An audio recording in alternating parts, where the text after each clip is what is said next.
welcome to this week's episode. Today we're going to be talking about trait or gate 58, which is the joyous vitality. There's this vitality energy that comes with this trait, and it's really good at recognizing where things are off balance or unhealthy. And the focus here for the 58 is about bringing this pressure of vitality to correct, to bring correction to the pattern, to bring correction to the process, to really examine and observe, what do we need to perfect here in order for us as a species to survive, and to survive in a healthy and functioning and balanced way. And whatever is standing out that is not that, you're going to see. You're going to recognize that that's going on, and you're going to want to change it. You're going to want to correct it. You're going to want to bring this sense of vitality back to life. You're also going to have this energy to challenge anything that threatens that, or any authority that stands behind an existing pattern which does not embody health and survivability for our species. Because you have this vitality energy within your design, it means that there's this appreciation for not only the beauty around you, but there's this added sense of wonder and the zest for living. And because of this vital energy and the zestfulness, what you're going to find is a lot of people are going to be attracted to that energy. So whether you have this in your design or it's just passing through with the current energy that's active, I'd encourage you to have a look at this zestful vitality type of energy. And remember, it can come across as a bit of a pressure to correct, a pressure to bring correction to the pattern. Because if we think about it from a survival perspective, if we allow incorrect patterns to continue, it threatens the survival. And so we really want to be checking into what is healthy, what can we correct and bring back into balance. And you're going to have this joyous and this vital energy over the next 7 days to bring that correction to anything. And so if there's unhealthy patterns or things that are currently going on in your work environment that are just breeding more frustration and disharmony and lack of communication and anything that's really disruptive and unhealthy for the team environment, the energy of this week is going to allow you to not only see what is out of balance, but also to bring that correction and bring that zest back for life. I mean, there's nothing more demoralizing than working in an environment that feels toxic and unhealthy.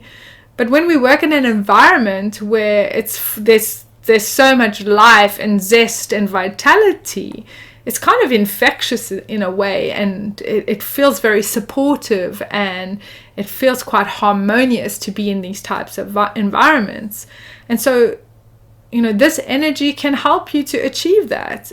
It's only going to be around for these 7 days, but it's definitely going to give you a window of insight into potentially some of the unhealthy patterns that are currently operating in your life and in your work environment that need to be corrected, that you need to bring this change to.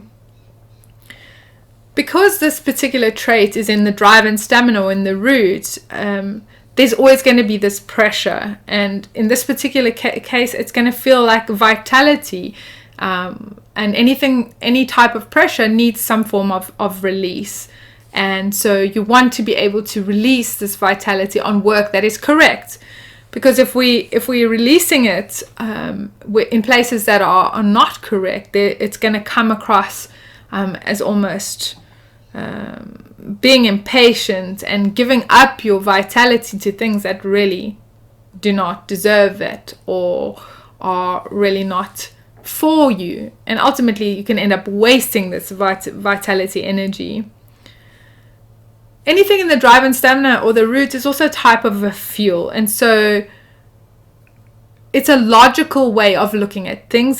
So there's this fuel to logically assess what patterns are happening around me and what's the viability of these patterns, of the formulas, of the rhythms, the directions that we are moving towards as a species, as humanity. And if they're not working, you're going to be the one to see it and you're going to be the one to point it out. So there's a possibility that those around you could interpret your seeing of the incorrect pattern as kind of just bitching about everything that's wrong in the world. And ultimately, that is part of your role. You need to bring to light what is unhealthy, because if people don't know that these things are going on, there's going to be no drive or fuel for correction. And you're going to be, when you correct, when you are in alignment with the correct frequency for you, you can really challenge existing patterns and status quos, because it's ultimately about saying, like, we really need to change this. If we don't, we're not going to survive as a species. We're not going to survive. Those companies are going to become irrelevant if we don't change this. And so you can challenge not only the pattern, but any authority that's standing behind that pattern to say, like, listen, I know that this is your business, or I know this was your idea, but it's actually driving us in the wrong direction. And we're not going to be able to safely move forward. And we're not going to have this zest and vitality if we don't make this change. And, ultimately, these changes that you make are about really contributing to ensuring that society as a whole it has a sense of well-being, this feeling of satisfaction as they move into the future. You really help to bring things that are out of balance into balance. So whether you have this energy permanently in your design or not, this week's going to really bring up a lot of things where you're going to see, even potentially people who've just been talking about something for a while but never actually done anything. This energy can help kick them into action. Obviously, if they're following their decision-making strategy and it's all in alignment, then take the action that needs to be taken to bring the correction or the change. When